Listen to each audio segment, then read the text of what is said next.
I think we as a nation need to start understanding what sports can bring, how it can be a platform to raise awareness. It's essentially marketing on steroids when you look at sports. I mean, the intention and the thought behind this is our long-term goal, which is empowering women and using cricket as a platform.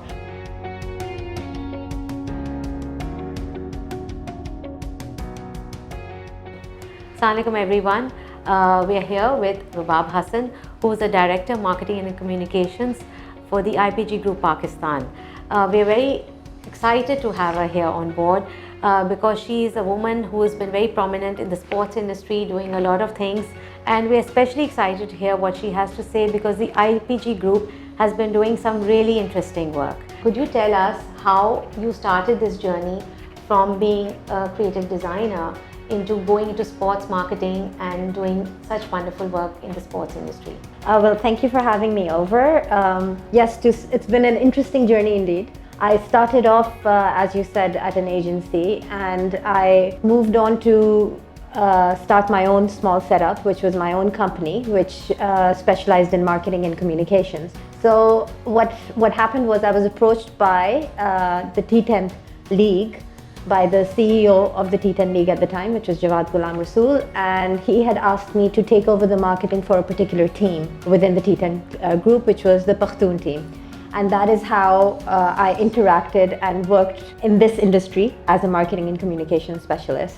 Once I did that, I realized what a fantastic buzz it is and what an incredible space it is to be in, to maneuver within. And from there, we progressed into setting up the IPG Group in Pakistan, which is coincidentally when I moved back after 12 years of working in Dubai. And I was offered a job to become the communication and marketing director here for the IPG Group Pakistan. And then we moved on, and our latest feat and most exciting thing that happened was that we bid for the Lanka Premier League rights as far as management, marketing, broadcasting, 360-degree solution to launch it as a platform. And we won it 2 years ago. Last year was our second season, a successful second season that took place in Lanka Premier League, where a lot of Pakistani prominent players played. We had Gol Gladiator that also participated, which is Nadeem Umar Saab's team that came and represented Pakistan in the Lanka Premier League and has been in, I haven't looked back since. So what drew you to the field of sports marketing, and what do you love most about your job? Right, so one of the things that struck me when I moved back to Pakistan, and I had already worked with the Pakhtun team in Dubai as my last project there, was the two things that bring Pakistanis together, because there is a lot of conflict, there are a lot of challenges that our country faces. Cricket is one of them, food is the other. And at that point, it kind of struck to me how important it is. I've always known that it's very important to have a purpose, a bigger purpose to what you do. Marketing's been great, it's been a passion. The bigger purpose kind of made sense to me as I started finding myself in the cricket world, because it's all strata of the society that come together to celebrate what it is. We have serious influences and platforms that can eventually make a difference, which is a powerful thing to do. And moving forward, I see for Pakistan and Pakistanis, I see cricket playing a big role not only in entertainment but in other areas, and I'd like to be a part of that. So that's why I'm here. The most exciting part about cricket is the buzz of the sports fan and the field when you're on a cricket ground, when cricket is taking place, and also the pace of deliveries, decision making, marketing decisions, and planning is so much faster. It's essentially marketing on steroids when you look at sports. So for a marketing person, I believe it is a big challenge and a thrill to be a part of this world. Okay, PCB Chairman Ramiz Raja recently mentioned about starting a women's PSL and being the first to do that in Asia. What are your comments about it? So it's a great initiative taken from PCB and Mr. Ramiz Raja. We look forward to seeing it, being a part of it, and hopefully it growing and being the success that I know it can be. Australia ICC World Cup T20 for women took place in 2020, and it's recorded to be one of the most watched women's sports platform in the history of viewership. So we know from a commercial prospect how this can be a success. There is a market for it. It's just a matter of getting on the bandwagon, setting up our platforms or systems, and launching it. Women often face a lot of challenges when it comes to overcoming gender norms, especially in sports. How does your organization deal with it, and what are your ways of sourcing talent? Okay, so let's just look at where we stand as far as the company is concerned, the IPG Group Pakistan.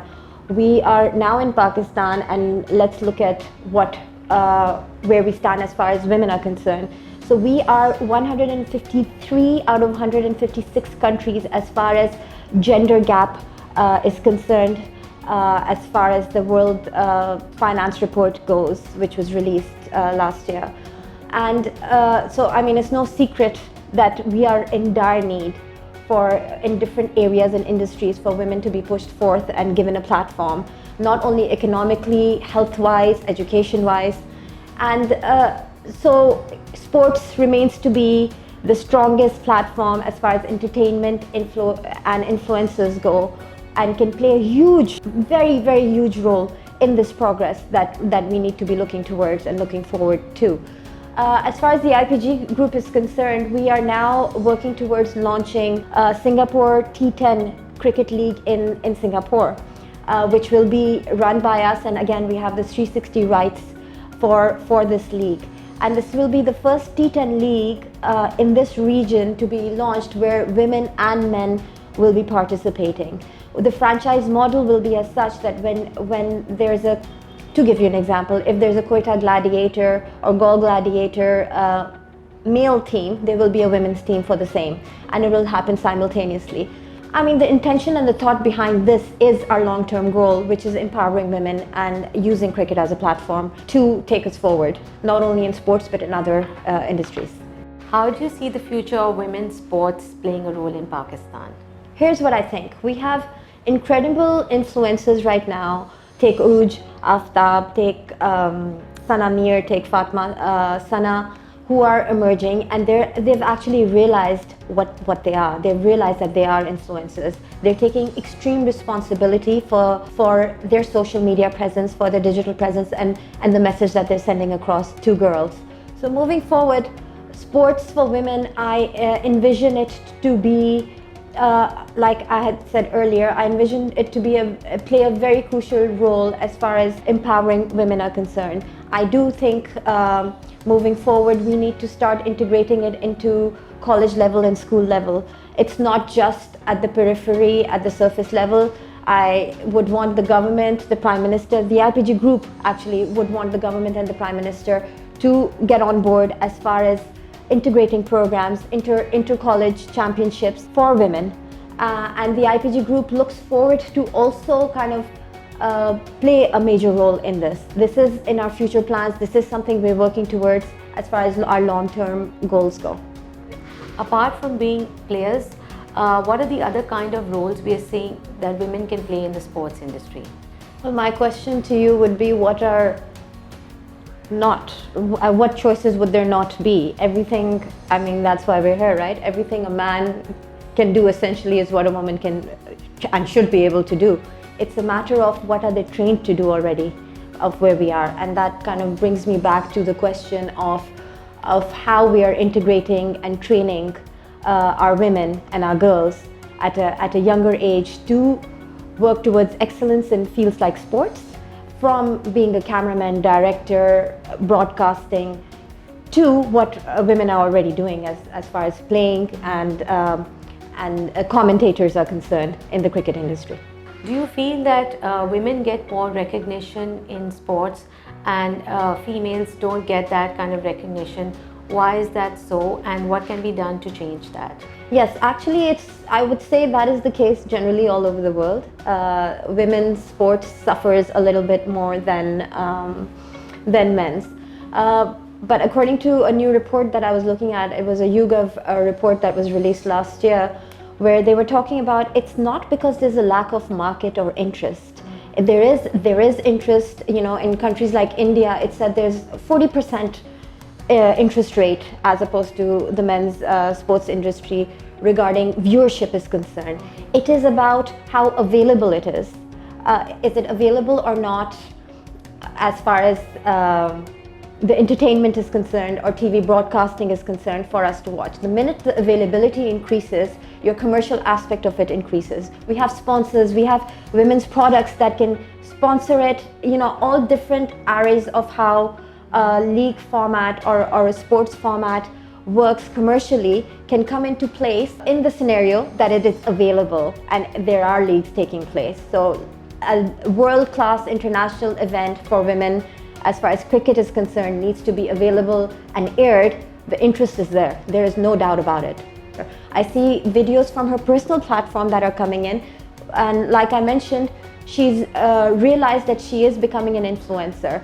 So, and with the digital age and with the younger players, I think they're understanding the power of what the platform can give.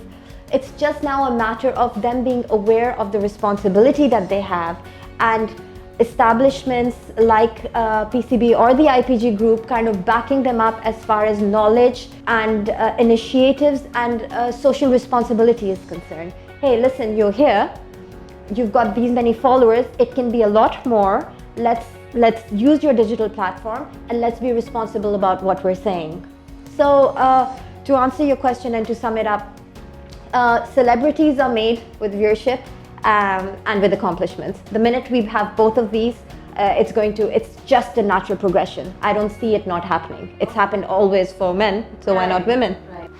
Athletes perform under a lot of pressure. Are there any psychological counseling or mental health services that are given to players? So, that's a very pertinent question, because mental health has become a lot more prominent in the past 2 years since COVID and since the infliction of bubbles in the sports world, where there's isolation required. And let's not kind of ignore the fact that athletes are essentially warriors on field. So it is a mental game. There is stability and balance required when you're going out on the ground to fight for your country or for your team.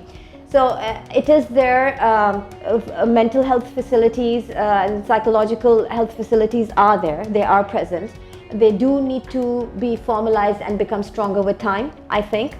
It's a young concept though. Let's even take soccer, for example. We've got the likes of Manchester United and Arsenal, and it was only 2, 3 years ago, where they've really started pushing and kind of investing in this mental health space for their players. So PCB is one of the top institutes. Now we are looking at PSL to be the third top in the world globally as a league. So we are not far behind. We do have officials, we do have health authorities who are watching over this, but I think it needs to mature more, and it will naturally mature more with time. How important are mentors in the sports industry? Okay, so let's take PSL as an example, where you have official mentors like LEADHers who come on board for Goal Gladiators. Mentors in every industry are so essential, because you can't really, there is no value, or I don't think there's anything more valuable than wisdom and experience, especially in sports. And also the kind of encouragement that players get when you've got like a legend like Viv Richards just sitting there, and we all know what he is, what personality he brings to the game, and I'm sure to the locker room as well when they're talking, and the kind of casual talks that they have. So the power of mentorship is undeniable. Having said that, we do need to be a little responsible about who the mentor is, because I do wonder when you have certain mentors who come in and there are personal agendas or personal kind of intentions behind certain actions or draft picks, does that influence a young player? And does that hinder a young player from actually flourishing and breaking what can become a lobby under a mentor that's not necessarily progressive enough? It's a question I would ask, and I think we have seen in the past that it can have an adverse effect as well. So it's a fine balance. A positive change you would like to see in the sports industry in Pakistan? So for me, it's a full circle moment of what we've been talking about. Just to sum it up, it's not just cricket, it is sports industries across the board, from basketball to soccer to badminton. I think we as a nation need to start understanding what sports can bring, how it can be a platform to raise awareness, how we can use our influences and heroes that are derived from the sports industry to spread the right message, and also how important it is to integrate it at a grassroots level from schools across the nation. What physical education can bring to us as a nation, and how important it is for us as far as mental health is concerned and physical health, and how it can actually play a huge role in empowering women, which is why we're here today. So Rubab, thank you so much for being here on our episode of Leaders. We really enjoyed the conversation and all the positive energy you brought with it, and we hope to see more of that in the industry, and we really look forward to women playing a bigger, diverse and more empowered role. Thank you so much.